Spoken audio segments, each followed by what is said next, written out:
लगातार हमारा सीजेपी का प्रोटेस्ट जारी है और सोनम वांगचुक सर के साथ साथ और भी बहुत बच्चे अनशन पे बैठे हुए हैं जिनका 18 दिन हो गया है। हम कल ग्राउंड रिपोर्टिंग के लिए अपनी बात फैलाने के लिए लोगों को जागरूक करने के लिए हम यहाँ से जंतर मंतर से निकले थे, मेट्रो स्टेशन गए थे।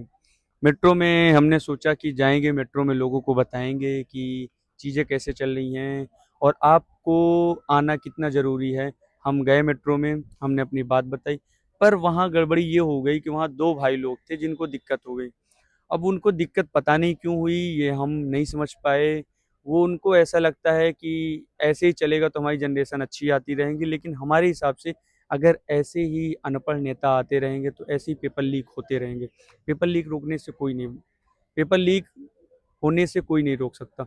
इस हिसाब से फिर वो मेट्रो वाले, फिर हमारी थोड़ी सी बहस हो गई और बहस के दौरान ही उन्होंने सीआईएसएफ को फ़ोन कर दिया।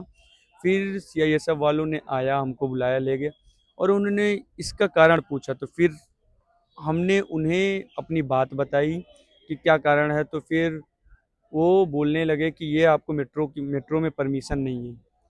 तो हम यही नहीं समझ पाए कि लोगों को हम जा रहे हैं, बता रहे हैं, ये अपनी आगे आने वाली पीढ़ियों के लिए लड़ रहे हैं और जो करप्ट लोग हैं उनके खिलाफ आवाज़ उठा रहे हैं। तो लोग इस बारे में सुनना क्यों नहीं चाह रहे हैं? लोग बस क्या सिर्फ इतनी ही ज़िंदगी है? बंध गए हो तुम? 10 से 5 जॉब करो, घर जाओ, रो, गाओ, और तुमको ये नहीं समझ में आ रहा तुम्हारी वही लाइफ हो गई एकदम बेकार सी। ना तो तुम खुश रह पा रहे हो, ना तो अपनी अपनी हेल्थ का ध्यान दे पा रहे हो। तुमको लगता है बस 10 से 5 की जॉब है, इसी में हम खुश रहेंगे। तो फिर ऐसा नहीं होना चाहिए। हम अपनी बात फैलाते रहेंगे, अपनी बात बताते रहेंगे। मेट्रो में हालांकि मना है कि मेट्रो में बात नहीं करनी चाहिए, आपको मेट्रो में अवेयरनेस नहीं फैलानी चाहिए। तो कोई बात नहीं है, मेट्रो नहीं जाएंगे, हम बस स्टैंड जाएंगे, मेट्रो स्टेशन के बाहर जाएंगे, लेकिन अपनी बात बताएं। क्योंकि जो बच्चे, इसमें 25 बच्चों ने सुसाइड की है, उनकी हक की लड़ाई तो हम लड़ेंगे। बाकी अगर और बच्चे भी हमारे जैसे कुर्बान हो गए तो अपनी कुर्बानी देने के लिए तैयार है।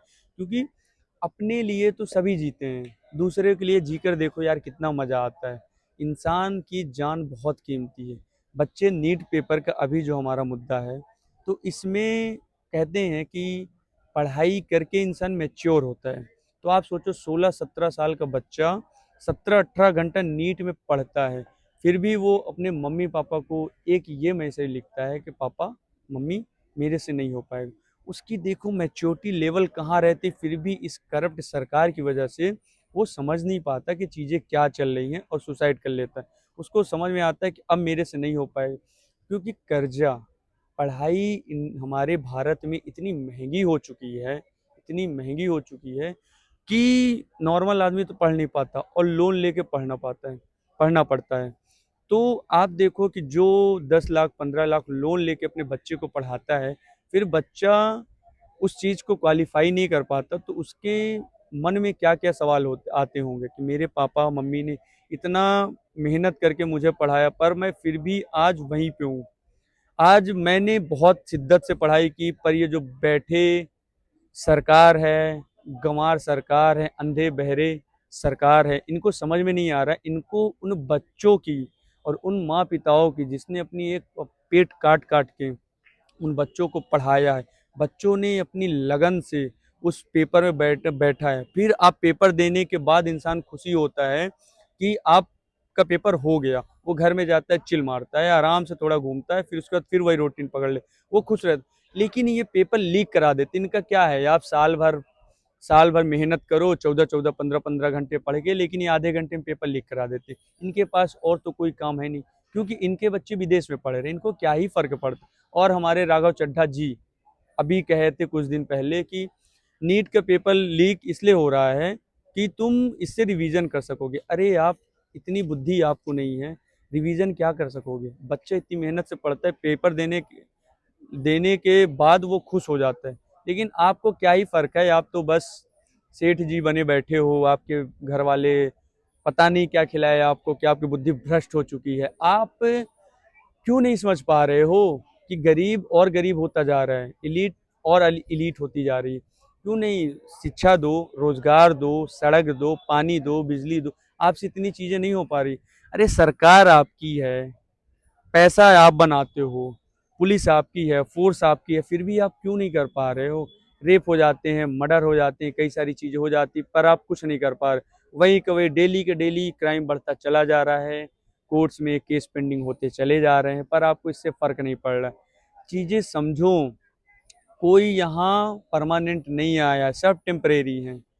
बड़ी बड़ी सत्ताएं ढह गई हैं तो आप क्या चीज़ हो। और बाकी मैं सबसे, अपने भाई बंधु जो भी हैं आसपास के लोग, इनसे यही कहना चाहूँगा कि यार तुम जंतर मंतर पे आ जाओ, क्योंकि अगर तुम अभी नहीं लड़ पा रहे हो तो फिर कभी नहीं लड़ पाओगे। क्योंकि ऐसा प्लेटफॉर्म, ऐसे जिंजीस, ऐसे जागरूक लोग जो अपने हक की लड़ाई लड़ते हैं, अगर तुम इनके साथ नहीं खड़े हो तो फिर तुम्हारा जीना व्यर्थ है।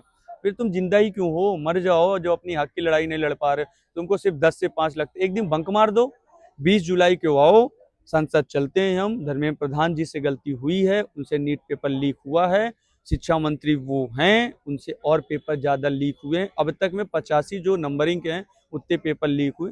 हम उनका इस्तीफ़ा मांगते हैं, और इस्तीफ़ा मांगने का सिर्फ यही पर्पस है कि अभी हम एक महल के दरवाजा के इस्तीफ़ा मांग रहे हैं घुसने के लिए। बाकी और भी जो लोग इसमें करप्ट होंगे, हम उससे सबसे इस्तीफ़ा मांगेंगे। एक या तो ऐसी क्राइटेरिया बना देंगे या लॉ पास कर देंगे कि अगर अगर आप इस लॉ में आते हो, आपसे कोई गलती होती है तो आप इसके जिम्मेदार हो और आपको जिम्मेदारी लेनी होगी।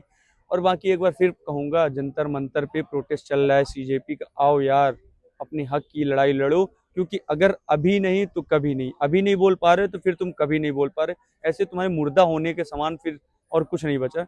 बाकी भाइयों, आओ आप, हम सब मिल के लड़ेंगे, हम जीतेंगे। जय हिंद, जय भारत, इंकलाब जिंदाबाद साथी।